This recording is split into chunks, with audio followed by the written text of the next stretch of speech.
नमस्कार दोस्तों, स्वागत है आपका अपने चैनल अल्टीमेट नॉलेज पर। दोस्तों, आज की ये वीडियो आप लोगों के लिए इतनी ज़रूरी है कि वीडियो के अंत तक जाते जाते आप लोग इस बात को अच्छे से समझ जाएंगे कि आखिरकार इस देश के अंदर हिंदू बहुसंख्यक क्यों होना चाहिए और आखिरकार भारत के अंदर हिंदुओं का वर्चस्व क्यों जरूरी है। जो लोग इस देश के अंदर अब तक सोए हुए हैं, अगर आने वाले समय में वो लोग जल्द से जल्द नहीं जागते तो वो दिन दूर नहीं कि भारत पूरी तरह से गुलाम हो जाएगा। दोस्तों, आप सब लोगों से मैं एक सवाल पूछना चाहता हूं कि एक मिनट के लिए सोच करके देखिए कि अगर भारत के अंदर 100 करोड़ हिंदुओं की जगह मुसलमानों की आबादी 100 करोड़ हो जाती है और मुसलमानों की आबादी 30 करोड़ की बजाय हिंदुओं की आबादी 30 करोड़ रहती है, तो एक बार सिर्फ और सिर्फ अपने मन से और अपने दिल पर हाथ रख करके पूछिए, क्या भारत के अंदर हिंदू सुरक्षित रह पाएगा? क्या भारत के मठ और मंदिर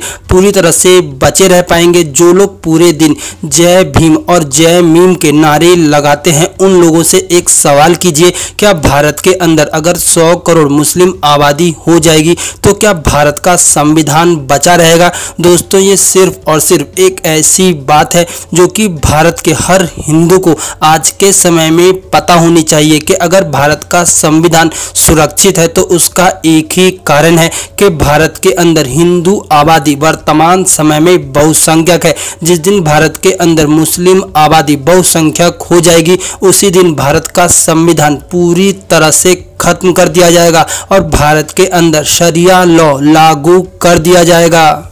आप सब लोग भी इस बात को बहुत अच्छे से जानते हैं कि मुस्लिम हमेशा ही अपने धर्म के प्रति ईमानदार माने जाते हैं और धर्म को लेकर के सदैव कट्टर रहते हैं। उनकी भक्ति कभी भी देश और उस देश के संविधान के प्रति नहीं देखी जाती और यही बात बाबा साहब भीमराव अंबेडकर ने भी कही थी कि मुस्लिम कभी भी देश के लिए सच्चे देशभक्त नहीं हो सकते। उनकी देशभक्ति सिर्फ और सिर्फ उनके धर्म के प्रति होती है। दोस्तों, ये बात पूरी तरह से सत्य है कि जिस दिन भारत के अंदर मुस्लिम बहुसंख्यक हो जाएंगे और जिस दिन भारत के अंदर हिंदू घट जाएगा, उसी दिन भारत का संविधान पूरी तरह से फट जाएगा। अगर आज भारत का संविधान सुरक्षित है तो इसका सिर्फ और सिर्फ एक ही कारण है कि आज भारत के अंदर हिंदू आबादी बहुसंख्यक मानी जाती है और मुस्लिम आबादी अल्पसंख्यक मानी जाती है।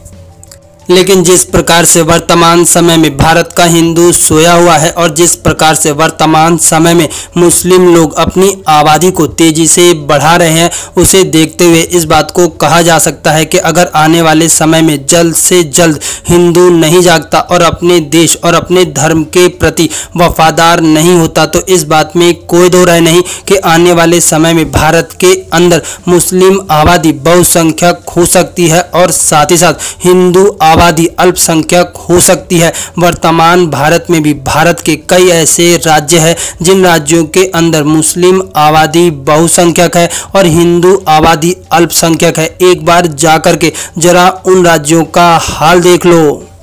वर्तमान समय में भी आप लोग भारत के उन राज्यों को देख सकते हैं जहां पर मुस्लिम आबादी 20 से लेकर के 25% है। उन राज्यों के अंदर भी हिंदुओं के ऊपर अत्याचार होते हैं और भारत की गंदी राजनीति के कारण ज़्यादातर पॉलिटिकल पार्टी मुस्लिम तुष्टीकरण के कारण मुस्लिमों को बढ़ावा देती है और हिंदुओं का शोषण करती है। दोस्तों, ये बात कटु है किंतु सत्य है कि भारत में चाहे कोई सी भी पॉलिटिकल पार्टी क्यों न हो, वो हिंदुओं के वोट से ही जीतती है और गत्वा हिंदुओं का ही शोषण करती है। इसका सिर्फ और सिर्फ एक ही कारण है कि हिंदू आज भी पूरी तरह से सोया हुआ है और जातियों में बटा हुआ है। दोस्तों, आप लोगों का इस विषय पर क्या सोचना है? प्लीज अपनी राय कमेंट बॉक्स में जरूर बताएं।